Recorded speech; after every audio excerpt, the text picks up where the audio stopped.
आज हम जिस मूवी को एक्सप्लेन करने वाले हैं 2004 में फिल्म जिसका नाम है बर्थ। ये मूवी ड्रामा और मिस्टीरियस मूवी है।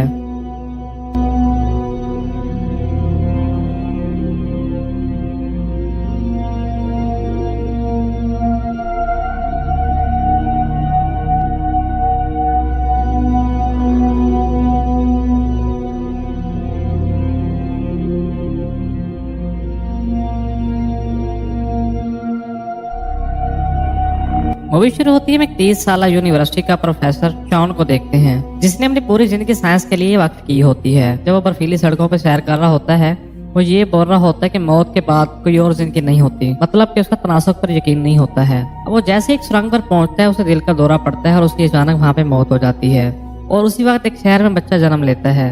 अब फिल्म को हम 10 साल के बाद देखते हैं, जहाँ शान की बीवी एना उसकी कब्र पर आई होती है। इतना अरसा गुजर जाने के बाद भी अभी तक उसकी मौत को नहीं भूल पाई थी। एना का नया बॉयफ्रेंड होता है जिसका नाम जोसेफ होता है। वो अपनी गाड़ी से एना को हसरत भरी निगाहों से देख रहा होता है। इस शाम एना और जोसेफ की मंगनी होती है और उनके घर में एक आलीशान पार्टी का इंतजाम भी होता है और सैकड़ों की तादाद में मेहमान आए होते हैं। इन सब में शान का भाई कैलिफोर्ड और उसकी बीवी भी होते हैं। इसकी बीवी का नाम क्लारा होता है। ये दोनों अभी भी एना के साथ राब्ते में होते हैं। ये दोनों एना से बहुत प्यार करते थे। जैसे वो लिफ्ट के अंदर जाते हैं, क्लारा ने जो गिफ्ट लिया हो वो एना को देने से इनकार कर देती है। वो एक बहाना बनाती है, वो रिबन बांधना भूल गई है। फिर वो नीचे जाकर घबरा कर बैठ जाती है। ऐसे लग रहा होता है जैसे वो कुछ छुपा रही हो। और यहाँ पर एक बच्चा क्लारा को घूर रहा होता है। थोड़ी देर सोचने के बाद क्लारा बाहर की तरफ जाती है और तोहफे को दफन कर देती है और फिर जल्दी से रवाना होती है। और हैरत की बात ये होती है कि वो लड़का इसका पीछा करके सब कुछ देख रहा होता है। अब हम एना के घर को देखते हैं, जहाँ पर पार्टी खत्म हो चुकी होती है और इसके घर वाले एना की शादी के बारे में बात कर रहे होते हैं। तभी वो लड़का वहाँ पर अंदर आता है। वो कहता है कि वो एना से बात करना चाहता है और इसकी बात से सब चौंक जाते हैं। वो सबको हैरान कर देता है। वो उस लड़के से पूछते हैं तुम्हें क्या चाहिए। लड़का ये कहता है वो शान है, मैं एना से प्राइवेट में बात करना चाहता हूँ। एना यहाँ पर कंफ्यूज हो जाती है। उसके बाद एना उसे किचन में ले आती है।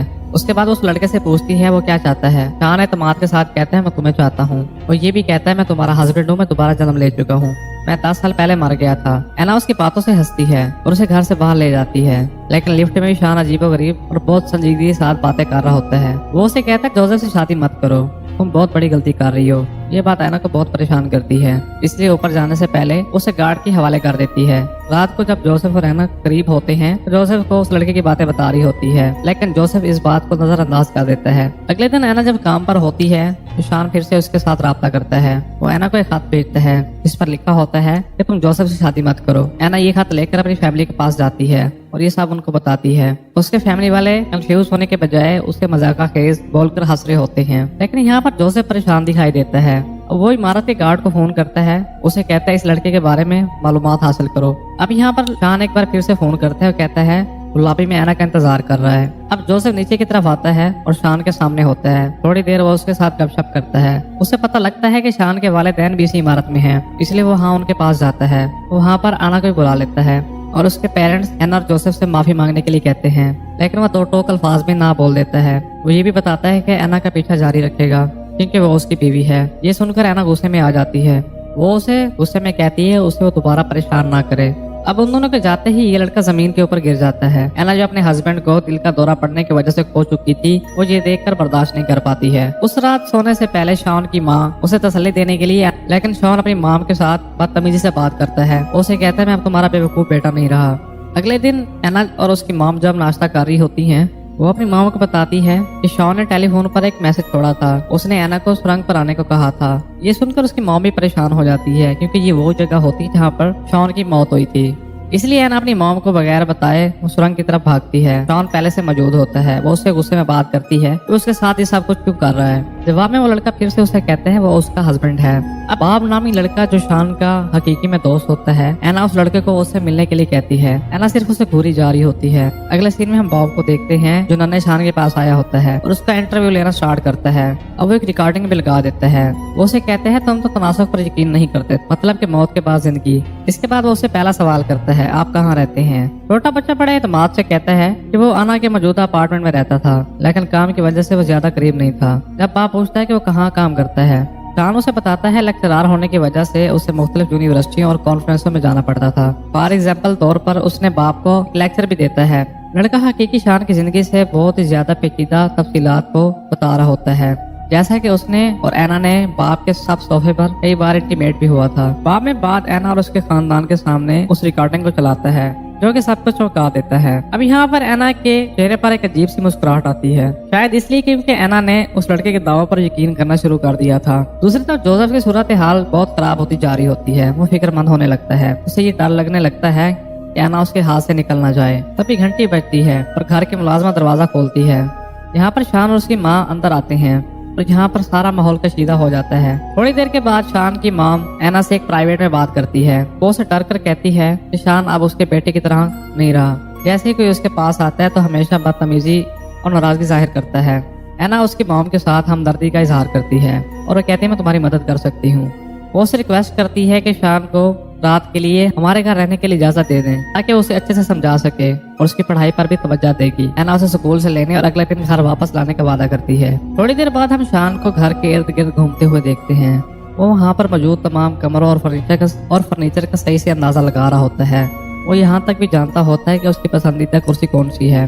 घर के सभी लोग उसे हैरान तौर पर देख रहे होते हैं। रात को जब शान कुछ पेस्ट्री खा रहा होता है तो जोसेफ एक उसे प्राइवेट बात करता है। वो उस लड़के से पूछता है उसे अपनी मौत के बारे में कैसे याद है। शान उसको जवाब देता है कि उसका दिमाग डिजावो की तरह है। जोसेफ फिर एक और सवाल करता है, शान और आना पहली बार कहाँ पर मिले थे। लड़का जवाब देता है वो सारे समंदर पर मिले थे और फौरी तौर पर प्यार हो गया था। इसके बाद जोसेफ से वो एना से मिलने की रिक्वेस्ट करता है, लेकिन जोसेफ उससे दूर रहने के लिए बोलता है। अगले सीन में परेशान होकर एना शान के भाई के पास जाती है। वो उसे हर चीज के बारे में जो उसके साथ हो रहा होता है वो सब उसे बताती है। क्लारा भी वहाँ उसके पास होती है। वो दोनों उसकी बातें गौर से सुन रहे होते हैं। वो उसे कहती है शान एक लड़के की शक्ल में दोबारा से जन्म ले चुका है। क्लिफोर्ड के ख्याल में ये एक मजाक होता है, लेकिन जब एना रोना शुरू करती है तो उसे एहसास होता है कि कुछ गलत है। एना बताती है कि 10 साल गुजर जाने के बाद भी अभी तक शान को नहीं भूल पाई है और अब एक बेतरतीब लड़का जो शान बनकर उसके सामने आया है और उसे मिलता जुलता है, एना उसके साथ दोबारा प्यार नहीं करना चाहती। इसीलिए वो क्लिफोर्ड से इल्तिजा करती है कि लड़के को वहाँ से ले जाए। इसके बाद एना उसे स्कूल से लेती है और उसे आइसक्रीम खिलाने के लिए ले जाती है। एना उससे पूछती है उसके लिए क्या इरादा रखता है। वो जवाब देता है वो काम करेगा। एना फिर मजाक में उसे पूछती है कि वो उसके जिस्मानी जरूरियात को कैसे पूरा करेगा। वो ये भी पूछती है क्या उसने कभी किसी लड़की से शादी भी की है। 10 साल लड़का यहाँ पर संजीदा तौर पर उसे कहता है तुम मेरी पहली वाइफ हो। ये उसकी बातें सुनकर उसे यकीन होने लगता है कि वो सच में उसका शोहर का अवतार है। मजीद उसे बातें जानने के लिए अपनी कार को छोड़कर एक घुड़सवारी पर सफर करती है। आज एना की जोसेफ के साथ डिनर पार्टी होती है। जोसेफ यहाँ पर बहुत परेशान होता है क्योंकि एना यहाँ पर नहीं होती है। अब वो शान की माँ को फोन करती है और उसे रिक्वेस्ट करती है शान को एक रात मजीद यहाँ पर रहने की इजाजत दी जाए। शान की माँ को अपने बेटे की कमी तो महसूस हो रही होती है, लेकिन इस परेशानी को वाज़ेह तौर पर जाने के लिए उसे एक रात और रहने की इजाजत दे देती है। इस शाम को जब एना बाथ टब में नहा रही होती है, शान अजीब तरीके से अपने कपड़े उतारता है और उसके साथ टब में आकर बैठ जाता है। वो उससे हैरान होकर पूछती है वो क्या कर रहा है। वो लड़का उसे जवाब देता है वो अपनी बीवी की तरफ देख रहा है। जोसेफ को जब पता लगता है वो दोनों एक साथ हैं तो जोसेफ गुस्से में आ जाता है। इस रात उनकी शादी के लिए मौसीकी की छोटी सी पार्टी मुनक्किद होती है, लेकिन एना और जोसेफ एक दूसरे की आंखों में आंखें डालकर नहीं दे सकते। अब यहाँ पर शान कुर्सी पर अपनी टांग को थपथपाने लगता है जिससे हर किसी को गुस्सा आ रहा होता है। जोसेफ मुड़ता है और लड़के को रुकने को कहता है। जब वो नहीं मानता तो जोसेफ आखिरकार झपट पड़ता है। वो शान को कमरे में घसीटता वो ले जाता है। उसे जारहाना अंदाजे मार रहा होता है। बाप और दूसरे लोग उसको रोक रहे होते हैं। अब शान घर से भागता है और एना भी उसके पीछे भागती है। बाप भी उन दोनों को चेक करने के लिए आगे बढ़ता है। जब वो नीचे आता है वो देखकर चौंक जाता है क्योंकि शान एना को किस कर रहा होता है। वो यहाँ पर गुस्सा होकर बगैर कुछ के यहाँ से चला जाता है। यहाँ पर जोसेफ भी गुस्सा होकर अपना सामान बांध कर चला जाता है। एना की वालदा जोसेफ से तमाम परेशानी के लिए मदद कर रही होती है और जल्द से जल्द इस मामलात को हल करने का वादा करती है। थोड़ी देर बाद क्लिफोर्ड भी घर पहुंचता है। अब एना हमें कोने में रोती हुई नजर आती है। अब कहीं से बाहर शान कमरे में भागता है और क्लिफोर्ड को गले लगाता है। अब क्लिफोर्ड लड़के के चेहरे को गौर से देखता है और ये नतीजा अखज़ करता है कि वो शान नहीं है। वो कहता है अपने भाई को अच्छी तरह जानता है, ये एक जालसाज है। लेकिन एना इस बात से एग्री नहीं होती। वो कहता है वो उसका हस्बैंड है। अब शान बाहर लॉबी की तरफ जाता है जहां अचानक उसका सामना क्लारा से होता है। वो उसके चेहरे पर मुस्कुराहट के साथ देखता है। वो उसे अपने गंदे हाथ दिखाती है। वो उसे पूछती है कि बाथरूम कहाँ है। शान घबराकर उसे वहां ले जाता है। उसके हाथ खुश करने के बाद फिर क्लारा अपने हाथों पर अपना नंबर लिखती है और ये बताती है कि उसने अपना पता तब्दील कर लिया है इसी वजह से। इससे शान खौफजदा हो जाता है। वो यहाँ पर बड़बड़ाने लगता है। वो कहता है ये बात एना को मत बताना। इस रात एना अपने खानदान के साथ बहस में पड़ जाती है।